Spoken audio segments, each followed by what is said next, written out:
there's a good chance you keep plenty of things guarded. A digital passcode, a personal journal, a cringy music mix, maybe web searches you hope stay buried forever, or a cleverly named computer directory that hides stuff you wouldn't show your grandma. But think about this, that intense, almost biological urge to claim something as exclusively yours, how did it start? Is it a strictly contemporary phenomenon? Did it show up alongside locks, broadband, window blinds, or streaming accounts? Or did the hunter shaping a flint weapon 40 millennia in the past also crave a moment of solitude? That's exactly what we are exploring today. First off, how do we define personal space? In today's terms, we usually imagine seclusion as a mixture of tangible boundaries and mental sanctuaries, your sleeping quarters, your inner monologues, your individual decisions, the details excluded from your professional resume, the topics you absolutely avoid at holiday family dinners. Yet, if you break it down to its most fundamental truth, privacy boils down to one rule: holding dominion over data or territory that no one else can access. That is the entire concept. Which signifies that, strictly speaking, secrecy doesn't mandate a hinge and knob. It doesn't need a digital device. It doesn't even mandate a roof over your head. It simply demands the capacity to hide something. And humanity, even our earliest ancestors, possessed a remarkable talent for tucking things away. Honestly, our knack for trickery, guarding secrets, and acting out varied personas based on our audience, that is hardly a recent development. It is arguably among the most ancient psychological mechanics we possess, likely predating spoken words, and its origins trace back far deeper into history than you might guess. Researchers observing apes, our nearest biological cousins, have recorded calculated trickery in natural habitats. An ape stashing a snack away from a more aggressive peer. An ape feigning zero interest in a potential mate while a competitor looks on, only to return when the coast is clear. Tactical hiding, faked apathy. Ringing any bells? Considering apes and mankind split roughly 6 million years back, this suggests the foundation of secretive habits could easily stretch back 6 million years. We didn't pioneer being sneaky, we just evolved to be incredibly skilled at it. Let's rewind again. Picture roughly 300,000 years into the past. Modern humanity has just arrived on the scene. The environment is legitimately horrifying. We're talking apex predators, giant elephants, aggressive neighboring tribes eager to wipe you out, cave-dwelling beasts built like SUVs, and absolutely no urgent care centers. The average lifespan is grim enough that you wouldn't want to research it. Yet researchers have uncovered graves from this era, and this is where it gets fascinating. The manner in which primitive people laid their deceased to rest reveals a profound truth. Because a group doesn't inter a body with tenderness, precise posture, red dye, decorative shells, and intentional memorial items unless they recognize that individual as a distinct identity, a human being possessing a mental realm totally separate from the rest of the tribe. This suggests that even 300 millennia past, there existed a notion of individuality, an understanding that the deceased companion wasn't merely a cog in the tribal machine or just flesh and bone, but a unique entity. They possessed a personal connection to their surroundings, an exclusive narrative, and this is exactly why it connects to secrecy. Once an awareness of self exists, it inevitably breeds the separation of what belongs to me versus what belongs to you, dividing my ideas from your ideas, and shielding facts solely meant for myself against details meant for public consumption. The fundamental pillars of a secluded life are already constructed, interwoven with the core concept of personal uniqueness. It is impossible to possess a distinct persona without also holding a concealed one. They are inextricably linked. Moving forward, let's look at the habitats of early mankind, because their structural designs, or lack thereof, paint a captivating picture. Throughout the vast majority of the Paleolithic era, people traveled in tightly knit nomadic tribes, usually numbering around 20 to 50 members. Take a moment to genuinely visualize that lifestyle. Try not to gloss over it, but truly envision it. 2 to 5 dozen individuals, the exact same faces constantly surrounding you, sharing every single bite of food, greeting you every dawn, settling down every dusk, huddled by identical flames, sharing primitive roofs, resting close enough to touch. intimately aware of each person's illnesses, their waking habits, their daily temperaments, their interpersonal conflicts, regardless of your desire to know any of it. There wasn't a barrier to shut. You couldn't excuse yourself to a separate wing. There wasn't any extra space at all. There wasn't even the architectural concept of a separate chamber. Therefore, was isolation simply unachievable? Was ancient tribal existence essentially an endless, inescapable group text message lacking a block feature? Not entirely. And this is precisely where the narrative takes an intriguing turn. Researchers investigating contemporary foraging cultures, communities surviving in a manner deeply comparable to our earliest forebears, have observed an incredibly compelling and universal pattern spanning wildly diverse populations. Even within intensely shared environments, humans consistently engineer methods to carve out seclusion. They substitute physical barricades with behavioral etiquette. Across numerous indigenous groups, collective, unwritten boundaries exist. You divert your gaze when a peer engages in specific behaviors. You refrain from stepping into a designated section of the camp during specific hours. You hold back from inquiring about taboo topics. If a member pivots their back to the gathering and stares into the brush, you give them a wide berth. If an individual wanders into the woods following a deliberate path, the rest know not to pursue. These unspoken boundaries hold just as much weight as literal timber and stone. Occasionally, they hold more weight because violating them constitutes a massive cultural transgression, arguably worse than barging uninvited into a bedroom, because you are fully aware of your intrusion. There is no claiming ignorance when these behavioral laws are hardwired into the community fabric. It appears seclusion doesn't require floor plans. It requires mutual consensus, and early civilizations were entirely proficient at forging and honoring social contracts. On the topic of mutual boundaries, let's delve into one of the most guarded activities to ever exist within human interaction: intimacy. Yes, we're diving into that subject. Look, for the vast majority of the animal kingdom, mating happens right out in the open. Zero shame is involved. Nobody asks for the room to be cleared. The local monkeys don't try to find a secluded bush. It merely occurs in plain sight of any spectator. Wildlife completely lacks self-awareness regarding this behavior, and frankly, more power to them.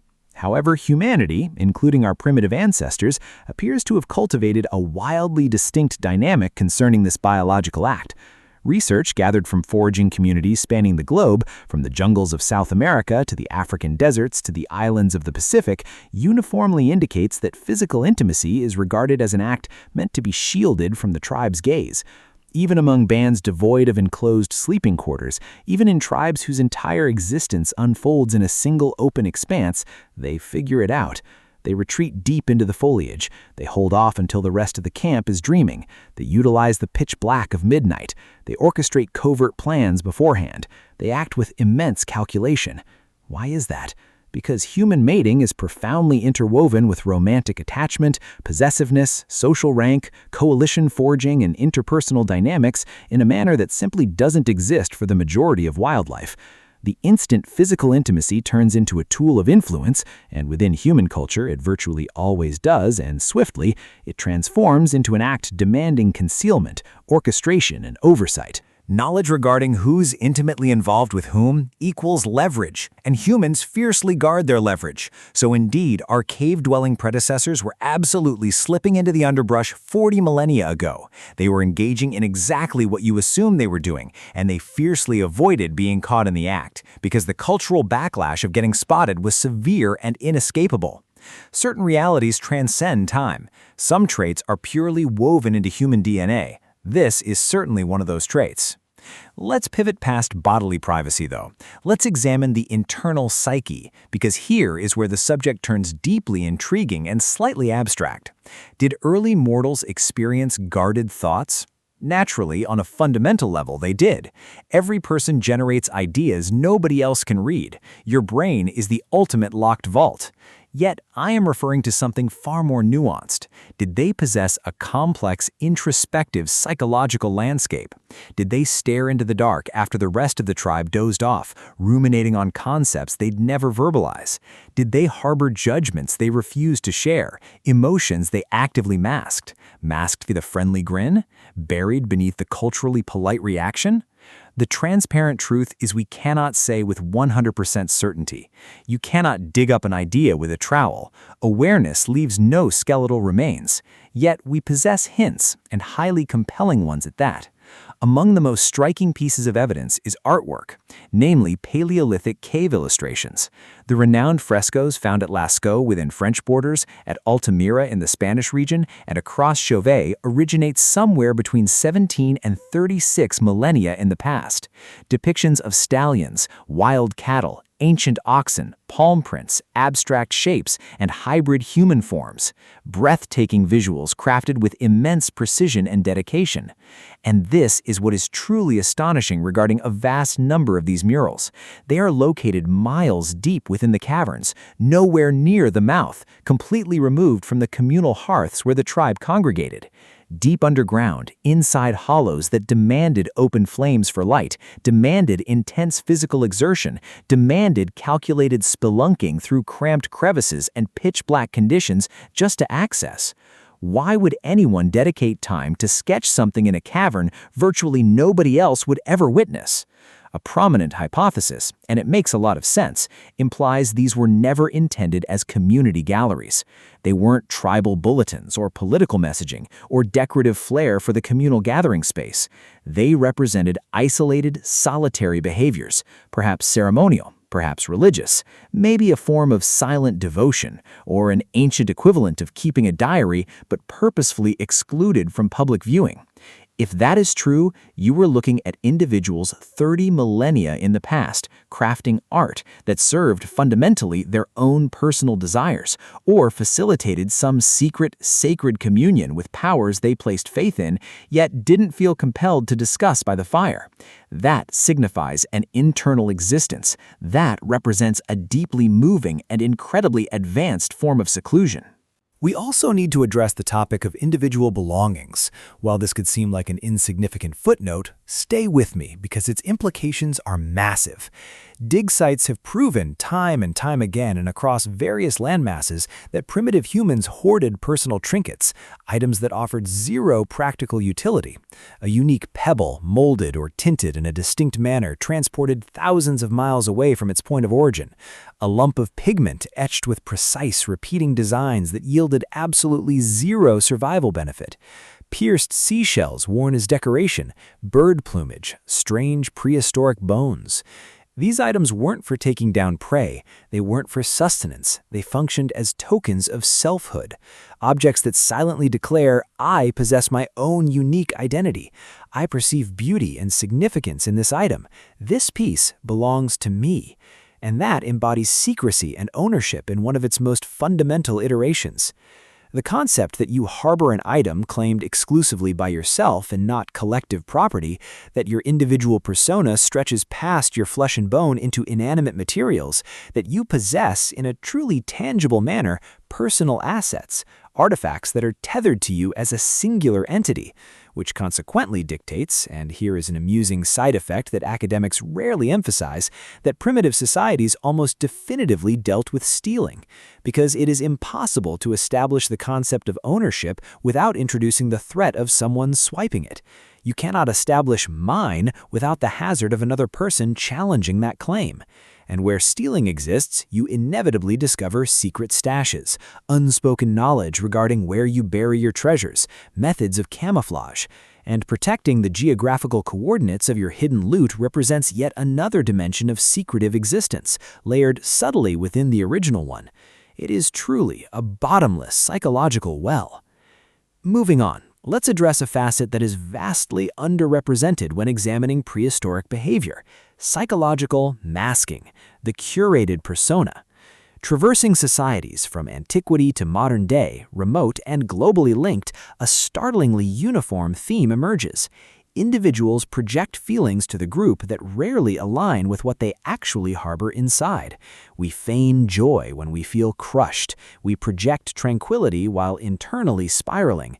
We enthusiastically agree when an elder is rambling about something that is honestly painfully dull. We showcase excitement over choices we secretly believe are disastrously foolish. We mutter, "all is well," using an inflection that implies the exact reverse. This disconnect between the projected identity and the authentic emotional state isn't some contemporary complex triggered by digital networking and corporate ladder climbing. It represents a profoundly prehistoric survival tactic, potentially standing as one of the most vital strategies we ever forged. Because within a confined tribe, the exact breed of small, intimate, heavily reliant band that mankind traversed for countless millennia, controlling the narrative of how your peers view you wasn't merely about etiquette, it was a literal mechanism for staying alive. If the tribe determines you are vulnerable or cowardly, your share of the rations and prestige plummets. If the collective decides you're a threat or unhinged, they could banish you. And being ostracized in the Stone Age equated directly to a fatal outcome. If the community labels you a poor partner or a flaky companion, the interpersonal and mating repercussions hit you instantly. Under those circumstances, your psychological state becomes something you vigorously guard, an asset you regulate, a landscape you meticulously and tactically lock down to a massive extent from the public eye. Sociologists label this phenomenon reputation management, and it stands as one of the most elemental cornerstones of human interaction across every documented civilization. And operating this system mandates at its very nucleus the capacity to foster an internal identity wildly separate from your outward-facing persona, a hidden core that your surface actions intentionally obscure. Consequently, this implies primitive people weren't merely acting for the benefit of their peers, they possessed an acute awareness of their own acting. They were calculating exactly what traits to broadcast and which impulses to smother. That level of introspection, that distinct void between raw emotion and outward display, extends far past mere tribal conformity. It constitutes, under any logical framework, an intimately guarded personal life. Let's leap ahead slightly to roughly 10 millennia back, landing at the dawn of the agricultural boom. Mankind begins cultivating crops. Camps transform into lasting villages. The number of neighbors skyrockets. And alongside crop cultivation emerges an innovation that permanently alters the fabric of personal boundaries. Fixed communities arise, and almost instantly you begin to witness a fascinating shift in the historical dirt.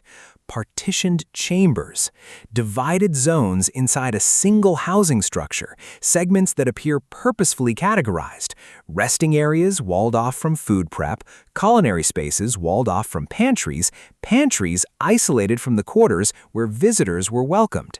The tangible environment begins to reflect the interpersonal environment, complete with its boundaries, designated sectors, and varying levels of clearance. A heavily cited primitive prototype is Çatalhöyük, a Stone Age community located within modern-day Turkish borders. Traced back to nearly 7,500 years before the Common Era, it ranks among the earliest known urban-style hubs, housing thousands of residents during its prime. And excavators quickly identified a bizarre standout feature regarding its layout. The structures feature 0 ground-level entryways, absolutely 0. To get inside, you drop down through a hatch in the ceiling. You physically scale down a wooden frame to reach the living room. Each residence is entirely walled off from pedestrian traffic. Currently, academics argue over the primary motivation: protection from raiders, weather control, or religious symbolism. However, in practice, no matter the original goal, the end result produces an intensely secluded family environment. Your domicile is literally unbreachable from the dirt path outside. To trespass without an invite, an intruder must essentially drop from the sky through your roof. That setup is not some random architectural fluke. That represents a culture that cultivated a highly deliberate and somewhat aggressive concept of the household functioning as an exclusive, fortified sanctuary 9.5 millennia in the past, long before alphabets, long before metropolises as we define them today, predating virtually all markers of modern society.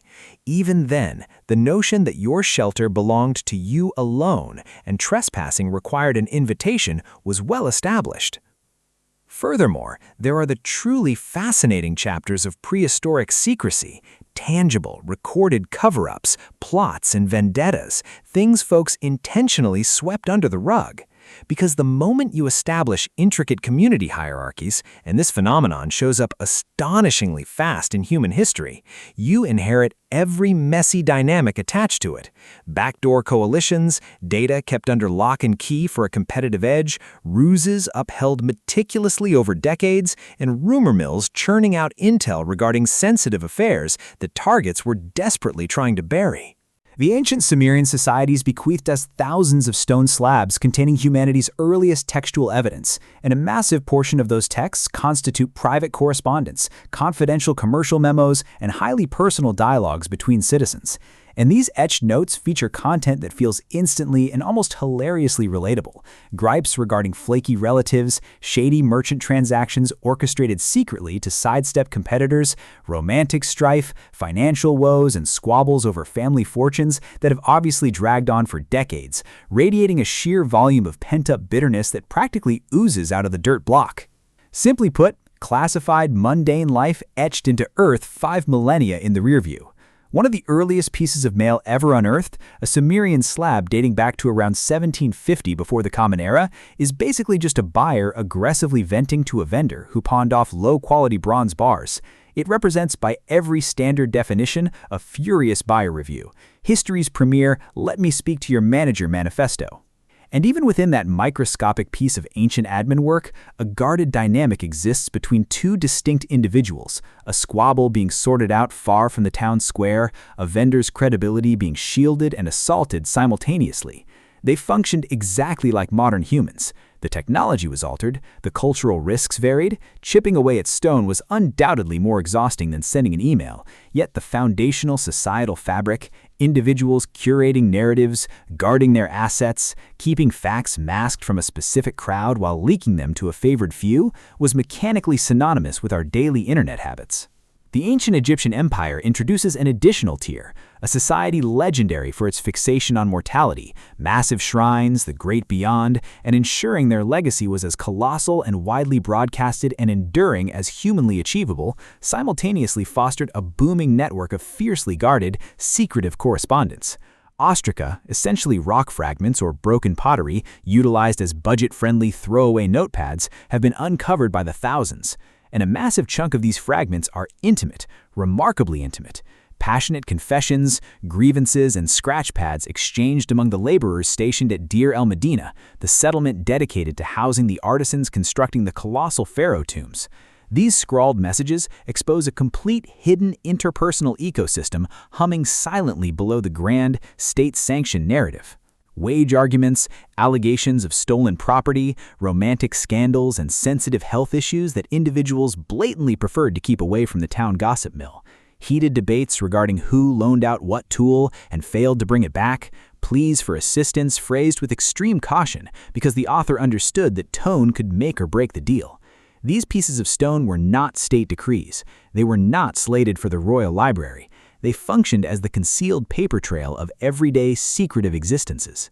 Citizens trying to steer their romances, their anxieties, their urges, and their societal ladder climbing in the exact same fashion our species has always done. And eventually, they were swallowed by the sand. Then, modern researchers unearthed them, and currently we have full access to their dirty laundry, which is admittedly a tad awkward, yet incredibly engrossing, while serving as a stark reminder that the concealed realities of antiquity remain hidden strictly until an academic with a shovel arrives on the scene. Secrecy never lasts for eternity. That isn't a modern-day stressor. That is merely the ruthless march of history. Ultimately, what does this entire timeline demonstrate?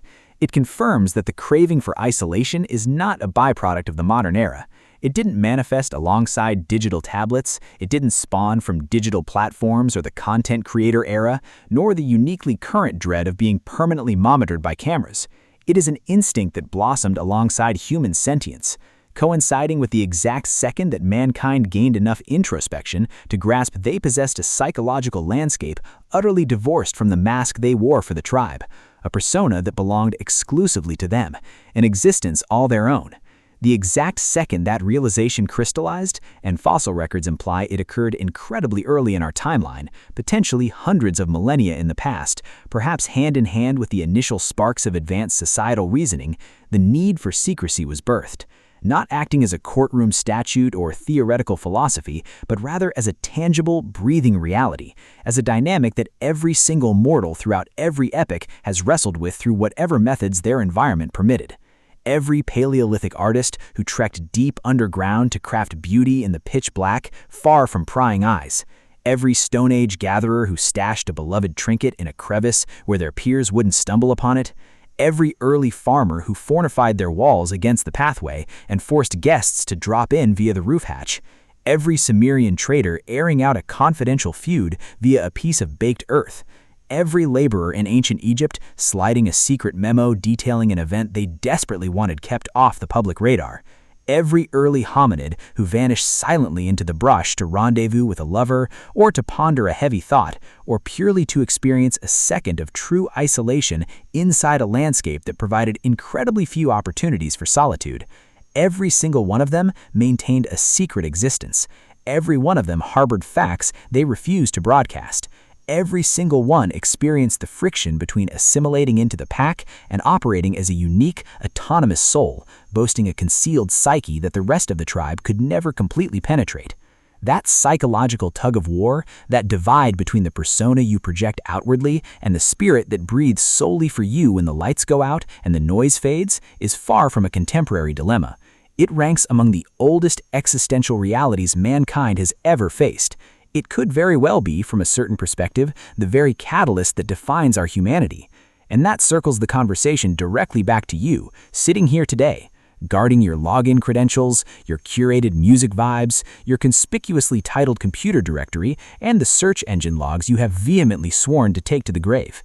You're not an anomaly. You're not peculiarly, obsessively guarded in a manner that your early ancestors would judge as bizarre or overkill. You're merely the modern iteration of a psychological phenomenon that has been echoing through history for an unfathomably long duration. A breed of creature that grasped, practically from the moment it achieved sentience, specific concepts belong solely to you. Specific territories are yours. Specific emotions belong to you and you alone to shoulder, or to disclose exclusively to individuals you handpick, or to carry silently into the void upon your passing. Secrecy is not a byproduct of modern society. It isn't a construct we conjured up alongside deadbolts, legislation, or digital encryption mandates. It is a core pillar of human nature, completely, undeniably, relentlessly human. And by all historical accounts, we've been fiercely defending it since long before we even invented the vocabulary to describe it.